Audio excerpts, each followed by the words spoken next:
नमस्कार शेतकरी मित्र, कृषी तीर्थ या यूट्यूब चॅनेलमध्ये मी मारुती जाधव, संस्थापक कृषी तीर्थ फार्मर प्रोड्युसर कंपनी। शेतकरी मित्र, आज आपण आलोय कवठेमंकाळ तालुक्यातील देशिंग या गावी सलीम नदाफ यांच्या ऊसाच्या अडसाली ऊसाच्या प्लॉटवर। या ठिकाणी आपण पाठीमाग बघताय हा सलीम नदाफ यांचा अडसाली ऊसाचा प्लॉट आहे आणि आपल्या कृषी तीर्थ नर्सरीमधून त्यांना रोपं आपण दिलेले आहेत आणि वेळोवेळी मार्गदर्शन सुद्धा आपलं असतंय। तर आपण त्यांच्याकडून जाणून घेऊया की एवढा चांगला प्लॉट आपण बघता, अतिशय सुंदर असा प्लॉट त्यांनी या ठिकाणी आणलेला आहे। ऊसाची जाडी, पानांची रुंदी जर बघितली आपण या ठिकाणी आपण रुंदी बघू शकता की कशा पद्धतीची पानाला रुंदी आहे आणि एकदम निरोगी असा प्लॉट, एकदम सशक्त प्लॉट या ठिकाणी आणलेला आहे। म्हणजे 100 टनाच्या जे आपण म्हणतोय त्या पद्धतीनं प्लॉट, त्या बेसमध्ये हा प्लॉट आहे। तर आपण त्यांच्याकडूनच जाणून घेऊया सलीम नदाफ यांच्याकडून की काय काय त्यांनी केलेलं आहे। नमस्ते। तर तुम्ही सांगा की आपण हा जी रोपं आपण आपल्या नर्सरीतून आणली, बरोबर आहे का? हां, तर ही किती तारखेची लागण आहे? मोठ्यानं सांगा। ही 25 जूनची लागण आहे। आपण कृषी तीर्थ मधून 25 जूनला आपण रोपं मागवली होती। ही 4.5 बाय 1.5 फुटावरती, 2.25 फुटावरती लागण आहे। त्याच्यानंतर किती क्षेत्र किती आहे? 2 एकर क्षेत्र आहे। 2 एकर क्षेत्रावर अतिशय सुंदर लागण आहे तुमची। म्हणजे बघून सुद्धा कोण रस्त्याने जाताना सुद्धा लोकांना लक्षात येतंय की हा प्लॉट कसा आहे। तर 4.5 बाय 2.25 फुटावर लावलेला आहे आणि याला खताचं नियोजन कसं केलं?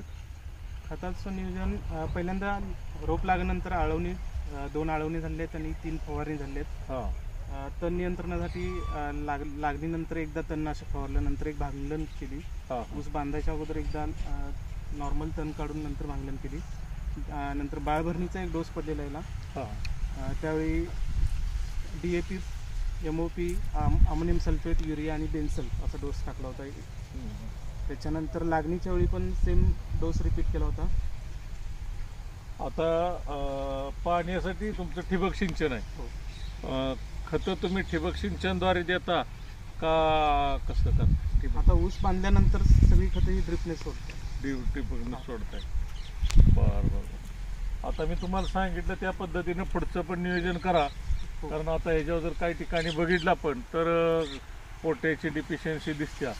तर तुम्हाला सांगितलं त्या पद्धतीनं ammonium sulphate 12 kilo, 6 kilo potash, 3 kilo magnesium sulphate सोडा, 2 महिन्यातून एकदा कॅल्शियम नायट्रेट आणि बोरॉन सोडा आणि महिन्यातून एकदा आपलं वसंतदादा शुगर इन्स्टिट्यूटचं सॉईल हेल्थ, KMB, गंधक जीवाणू, सिलिकेट जीवाणू, झिंक आयर्न जीवाणू असं सोडा। या पद्धतीनं तुम्ही पुढचं पण नियोजन करा। अतिशय उत्कृष्ट प्लॉट आहे। जरा एक खालचं फोटो हे दाखवा बघू जरा, या जवळ हे बघा शेतकरी मित्र, कशा पद्धतीनं उसाला, हे बाहेरची बाजू आहे, आत तर खूपच छान असं जाडी वगैरे आहे। संख्या सुद्धा एका ठोंबामध्ये 8, 10, 8, 10, 11 पर्यंत संख्या आहे।